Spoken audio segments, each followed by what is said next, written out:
So originally, I did have planned a video that I was going to make about me talking about high school, but I decided maybe I shouldn't do that since it kind of ended up me ranting.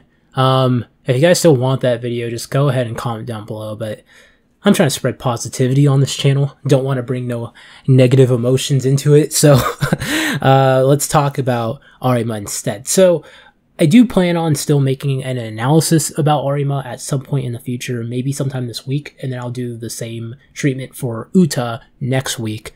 But for the sake of this video, we're going to be focused on entirely regarding Arima's strength and how strong he actually is within the Tokyo Ghoul story. So one thing I do want to bring up, and this is kind of a small correction that I feel like a lot of people in the Tokyo Ghoul fandom kind of misconstrued, and it's almost on the same degree as people in the Naruto fandom are when they talk about Itachi, and that is the concept of Prime Arima versus the Arima that we see fighting Kaneki at the midpoint in the Tokyo Ghoul story. Now, before I continue any further, let me just say spoilers, because this video will contain tons of spoilers regarding the Tokyo Ghoul anime / the Tokyo Ghoul manga. Me talking about Kaneki versus Arima, not really that big of a spoiler, though I will be getting into the outcomes of that fight, only because the outcome of the fight hasn't been shown on the promotional material that's been displayed by Studio Period.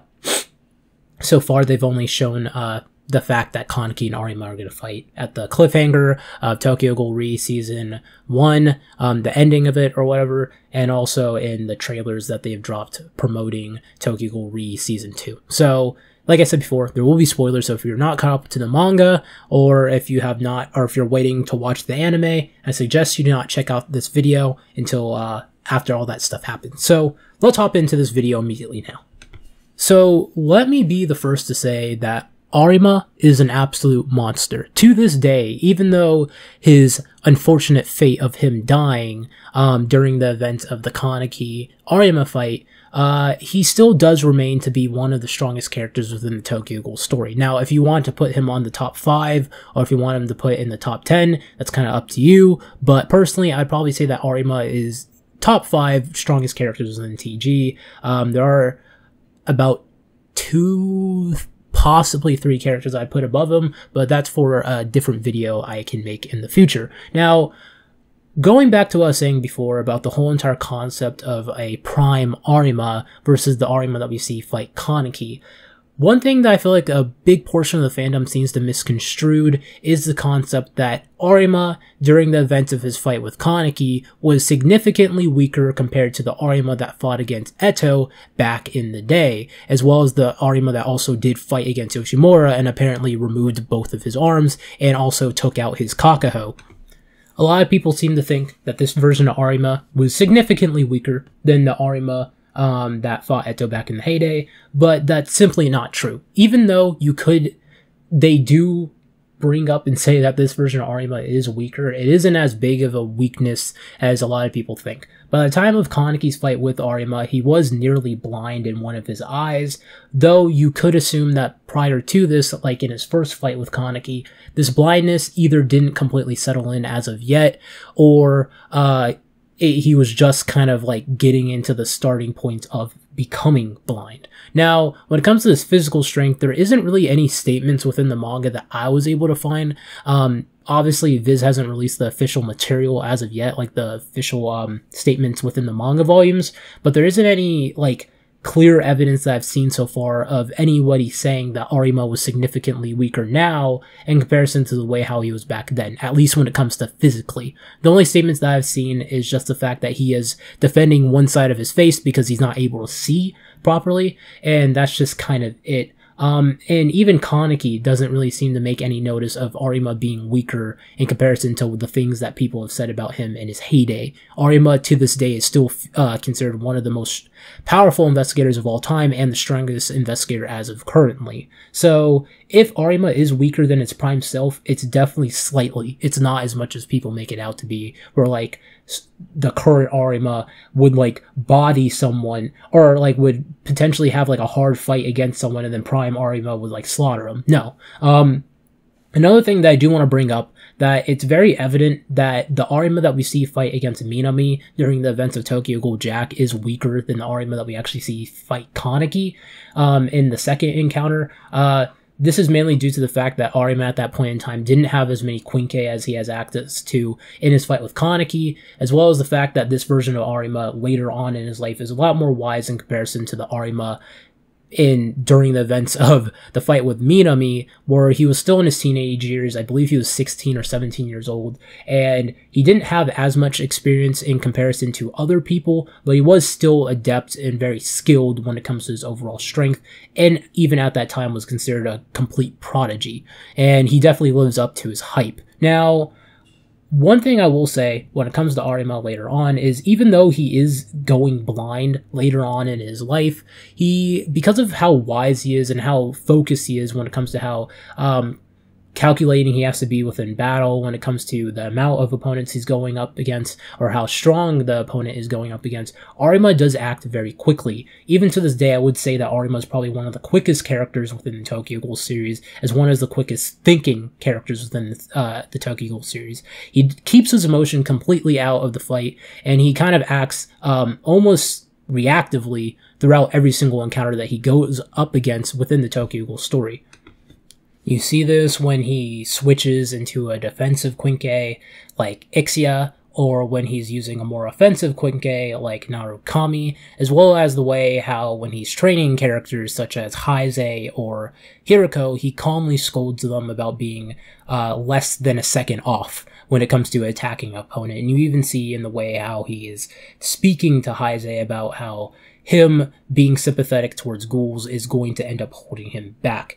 Arima isn't really a character that is going to play around in any of his fights, like other characters such as Hairu, who would kind of tease their opponent and bad-mouth them and talk down to them, where it kind of ends up hindering her strength, where realistically she's a lot stronger than what she actually is given credit for by the fandom. But one of the things that I do want to bring up about Arima that's actually very interesting in comparison to other characters within the story is the fact that Arima is a half-human, which all half-humans are considered failures, or demi-humans, whatever you want to call them. Unlike artificial, or not artificial, but natural half-ghouls, you have where demi-humans are kind of like the polar opposite of them. Even though biologically they are very similar, they're not capable of generating a kakaho or a kakugon in their eye like how natural half-ghouls are capable of doing. You have where they do have enhanced strength, enhanced reflexes. You can assume that all of their senses are just like boosted in comparison to a normal human being. And that does say a lot, because that would mean that realistically Arima, even though, let's say if he didn't have a Quinque, due to his training that he had to do within the Sunlight Garden, within the Sunlight Garden, and also the fact that he is most likely at peak human capabilities, if not above that, since he's a half-human and he's considered the strongest investigator, since apparently Arima was able to take down or possibly even kill a ghoul with an umbrella, I'm pretty sure most people would agree with me when you can throw in Arima as in one of those categories as the investigators that can probably take down, if not kill, a ghoul with their bare hands if needed to. Now, in the case with Kaneki, when Arima was fighting Kaneki and Kaneki disarmed him, would Arima have been able to take out Kaneki with that broken Quinque and, no weapon whatsoever? Without a weapon, I would definitely say no. With the broken Quinque, maybe if he actually had the intention to kill him, maybe. And even that, I don't really know. I mean, even though, for scaling Arima, the best way to scale him is based off of both of his fights with Kaneki and some of the statements that were made by characters such as Eto, who has fought Arima apparently multiple times. Arima doesn't really look good in a lot of those fights, because in his fight with Kaneki, he doesn't really get to go full out. We know that apparently he was holding himself back. He could have killed Kaneki hundreds of times over, but he chose not to. You even have where Kaneki didn't even want to kill Arima by the end of the fight, even though he managed to disarm him because of their feelings towards one another, where Arima looked at Kaneki as a son, just like how Kaneki looked at Arima as a father. They weren't really able to go full out in the fight. At least Kaneki wasn't able to go full out around the end of the fight, when he was starting to go into his Kakuja. So yeah. Now, looking at Arima, I would definitely say that Arima is by far the strongest character among, I guess, the CCG side in the story. He's definitely above characters like Suzuya for whatever reason, even though they do say that Suzuya apparently, by the time of his death, or by the time of, as long as he remained an investigator or whatever, which I assume is Suzuya eventually dying of old age at some point, like in the late future at the end of the story. They say something on the lines of he became like the best investigator, or something, which I'm assuming is of his era, not of all time. But we don't really know. We don't really know a whole lot about Suzuya several years in the future, so yeah.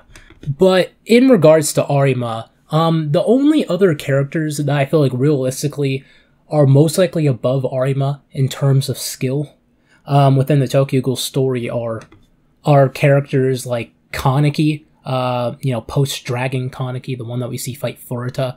Furuta is most likely above Arima too, though I can see people arguing otherwise, which is fine. But I might make a video talking about Furuta versus Arima and how that would play out if that did indeed happen. Because like I said before, I can see it going either way because we never really got to see an Arima that apparently, actually had the intention to kill someone. At least like have a struggle in a fight. Because most of the people that we see Arima like deal with relatively easily, like Sachi or Eto, either he was playing up a facade or he just kind of dealt with them very easily. Like, Eto and Arima's fight back in part 1 was an act. Neither one of them were trying to kill each other, though apparently Arima and Eto fought in the past, and from the small flashback of it that we see, the aftermath of it, Eto looked pretty messed up, whereas Arima looked completely fine. So you can assume that Arima probably railed her, unfortunately, and then we also know that apparently Arima, back in his younger days, took on Yoshimura, ripped out his Kakuho, and cut off his arms, apparently, as well. And then, yeah. So, I'd probably put Kaneki above Arima, Furuta possibly as well, and I'm just gonna throw her in here because I feel like she does sort of count. Rize as Dragon, like the one that we saw fight against Kaneki and destroy him pretty badly. Yeah, that version of Rize would probably beat Arima as well. But besides that, I feel like Arima would probably beat everyone else. I'm not going to say high or low diff or anything like that, but I think he's better than Almond. I think he's better than Suzuya. I think he's better than Takizawa, Uta. Like, we know that apparently Uta and Arima fought according to Uta and he lost because he wasn't able to get, Yomo's sister back. And, I'd probably put Arima above those guys. But like I said before, Arima is definitely one of the strongest characters within the Tokyo Ghoul story, and even at the end of the story, that definitely isn't really taken from him. Among the characters that are, I guess, human-esque, he's definitely one of the strongest, though I would give, to the full-fledged human character, that'd probably be Suzuya, the strongest one. Yeah. So, besides that, that's kind of all for this video. Thank you for watching. If you guys like this video, just comment down below your thoughts. And anyways, guys, thanks for watching. Hawk, as always, signing out. Love you all.